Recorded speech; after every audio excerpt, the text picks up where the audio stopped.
एक रात अपने घर पर टीचर साक्षी अपने स्टूडेंट्स के एग्जाम पेपर चेक कर रही थी। तभी उसके पति संजय उसके बगल में आकर बैठ गया। संजय अपने मोबाइल में मस्त था, गेम खेल रहा था। अचानक साक्षी की आंखों से आंसू बहने लगे। वो जोर जोर से रोने लगी। जब संजय को रोने की आवाज आई तो उसने मोबाइल से बिना आंख हटाए पूछा कि क्या हुआ साक्षी, रो क्यों रही हो? मुझसे नाराज हो क्या? साक्षी बोली, नहीं, मैं तुमसे नाराज नहीं हूं। दरअसल मैंने स्कूल में परीक्षा के तौर पर एसे राइटिंग में एक बहुत ही अच्छा विषय दिया था कि अगर आपकी इच्छा हो तो क्या बनना चाहेंगे। पति संजय जोर से हंस पड़ा। तो इसमें रोने वाली क्या बात है? फालतू में मेरा गेम खराब कर दिया। साक्षी बोली, संजय 2 मिनट फोन छोड़ो और ये देखो एक बच्ची ने क्या लिखा है उस एसे राइटिंग में। तुम खुद पढ़कर रो पड़ोगे। संजय ने कहा, अरे मैं थका हुआ हूं, प्लीज तुम पढ़कर सुना दो। साक्षी ने आंसू पोंछकर पढ़ना शुरू किया। डियर टीचर, मेरा ये एसे राइटिंग मेरे पापा को ना दिखाना, वरना मुझे बहुत डांट पड़ेगी। मैं जब भी घर जाती हूँ तो मेरे मम्मी पापा मोबाइल में बिजी रहते हैं।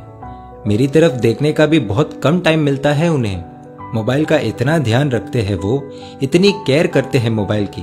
वो मुझसे ज्यादा तो उनके फोन से प्यार करते हैं। मेरे पापा और मम्मी शाम को थक जाते हैं, लेकिन उसके बाद मेरे साथ वक्त नहीं बिताते, अपने मोबाइल के साथ वक्त बिताते हैं। उनके पास उनके मोबाइल के लिए बहुत समय है, लेकिन मेरे लिए बिल्कुल भी समय नहीं है। मैं 3 बार बुलाती हूँ तो मेरी आवाज उन्हें सुनाई नहीं देती और मोबाइल की हल्की सी रिंगटोन भी बज जाए तो अपना काम छोड़कर मोबाइल देखते हैं। मेरी इच्छा होती है कि मेरे मम्मी पापा मुझे अपने हाथों से खाना खिलाएं, लेकिन खाना खाते वक्त भी उनके एक हाथ में मोबाइल ही रहता है।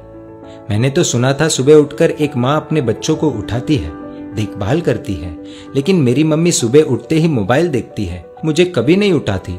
मेरे पापा अपने मोबाइल में पूरे दिन फालतू वीडियोस देखते हैं, हर समय गेम खेलते रहते हैं, लेकिन अगर मैं उनके पास मेरा कोई काम लेकर जाऊं तो कहते हैं बेटा आई एम बिजी। इतना ही नहीं, अब मेरी मम्मी ने खुद के वीडियोस बनाने शुरू कर दिए हैं, इसीलिए कई बार रात में देर से सोती है तो सुबह देर से उठती है। और सुबह जब मेरा टिफिन तैयार नहीं रहता तो मुझे पैसे देकर कहती है कैंटीन में खा लेना। मेरे टिफिन से भी ज्यादा जरूरी मम्मी को उनका स्मार्टफोन है।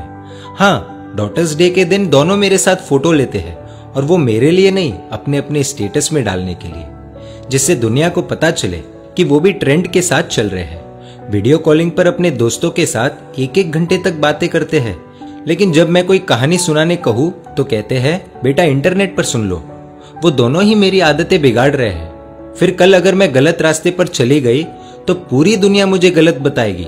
इसलिए मेरा हमेशा से सपना रहा है कि मैं भी एक स्मार्टफोन बन जाऊं, पूरे दिन अपने पापा के हाथों में रहूंगी, रात को सोते समय भी उनके आंखों के सामने रहूंगी, सोने के बाद भी उनका हाथ मुझ पर ही रहेगा। खाना तो नहीं मिलेगा, लेकिन हाँ, टाइम टू टाइम रिचार्ज होता रहेगा, मेरा पूरा ध्यान रखा जाएगा, मुझे खरोच भी नहीं आने देंगे, जहां भी जाएंगे मुझे अपने साथ ले जाएंगे, हमेशा दोनों की आंखों के सामने रहूंगी। संजय थोड़ा भावुक हुआ, लेकिन फिर से अपने गेम में लग गया और साक्षी से बोला कि ठीक है, अच्छा लिखा है, इसमें रोने जैसा कुछ नहीं है। तुम्हें इतनी सी बात पर रोना क्यों आ गया Sakshi? Be strong, come on.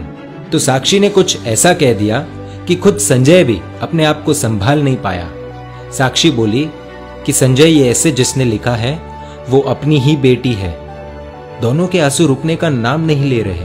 भागते हुए अपनी बेटी की बेडरूम में गए, देखा कि वो अपने मम्मी पापा की तस्वीर से लिपटकर सो रही है। ये दृश्य देखकर दोनों को रोना आ गया। साक्षी और संजय दोनों ने अपनी बेटी को नींद से जगाया, उसको उठाकर दोनों ने क्षमा मांगी, कहा कि बेटी तुमने हमारी आंखें खोल दी, हमें माफ कर दो, अब से स्मार्टफोन नहीं, तुम हमारी आंखों के सामने रहोगी। पूरे परिवार के लिए बहुत ही भावुक पल था। दोस्तों, इस कहानी से आपको क्या सीख मिली कमेंट द्वारा बताएं, और अगर आपको लगता है कि ये कहानी शेयर करने जैसी है तो तुरंत अपने दोस्तों, परिवारजनों और रिश्तेदारों के साथ शेयर कीजिए। और ऐसी सुंदर कहानियों के लिए emotional video stories page like कर दीजिए और YouTube पर हमें सब्सक्राइब कर दीजिए।